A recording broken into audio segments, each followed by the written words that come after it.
ओवैसी साहब मुझे टोपी पहनाने की कोशिश नहीं करते और मैं उनको टीका पहनाने की कोशिश नहीं करता। तुम किस हिंदू मुसलमान की बात करते हो? ओवैसी के ऊपर अटैक हो गया, एक बार भी पूछने के लिए गए कि तुम पर गोली किसने चलाई? ये जो मैं पजामा कुर्ता पहन कर आया हूं सर, ये ओवैसी साहब ने मुझे ईद पर दी।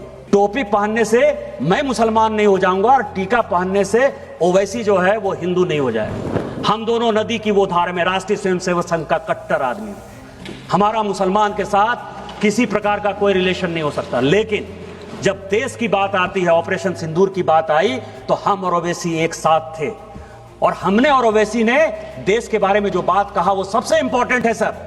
कि जब सऊदी अरब हम लोग पहुंचे और वहां का विदेश मंत्री जब हम लोगों को कहा कि आपको पाकिस्तान के साथ बात करनी चाहिए और ओवैसी जब उसको समझाने में नाकामयाब हो गए तो उन्होंने कहा कि निशिकांत जी आपको बोलना चाहिए। और मैंने कहा कि वो सरकार नहीं है, हम आपको सुनाने आए हैं, हम आपकी बात सुनने के लिए नहीं आए हैं।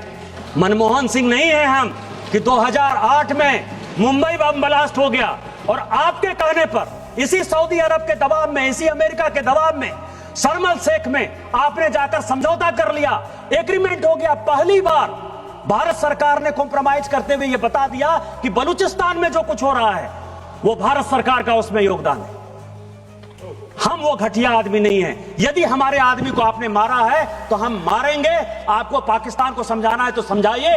हम और ओवैसी ने कहा, क्योंकि जब ये नदी चलती है सर, हम नदी की दो धार हैं, लेकिन नदी गंगा सागर में जब मिलती है, समुद्र में मिलती है, तो वही भारत में अनेकता में एकता होती है। हम भारतीय हैं पहले, और यही बात कहने के लिए हम और ओवैसी साथ गए थे।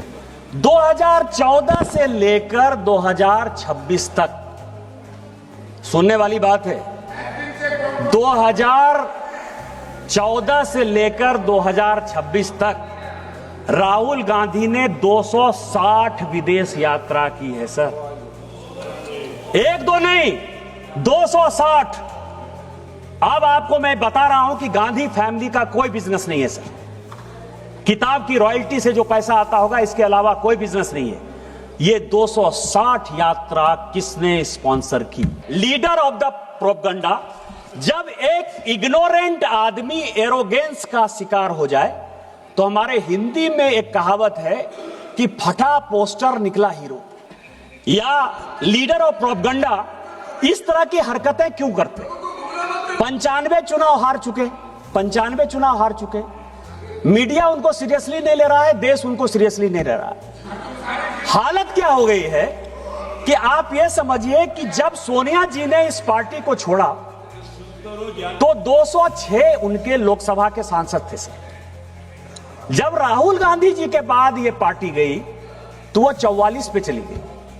दूसरा जब चुनाव आया तो वो 50 पर चली गई।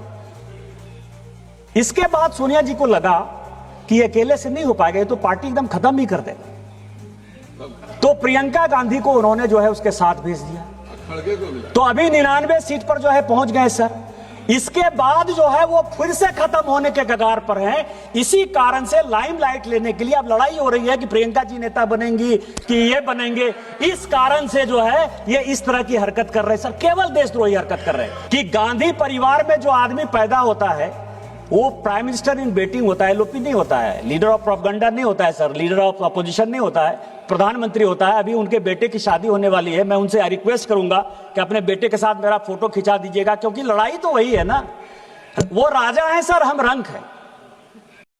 गांधी परिवार में कोई पैदा हो गया, उसको इस देश पर राज करने का अधिकार है। नेहरू जी देश के पहले प्रधानमंत्री थे, राहुल गांधी और प्रियंका गांधी का रिश्तेदार होंगे, लेकिन देश के पहले प्रधानमंत्री को कोट करने का अधिकार, उनके गलतियों को बताने का अधिकार मेरा है।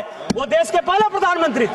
कि राहुल गांधी जी और प्रियंका गांधी जी नेहरू परिवार के यहां सदस्य यहां बैठते हैं, आपको बड़ा पीड़ा हुआ।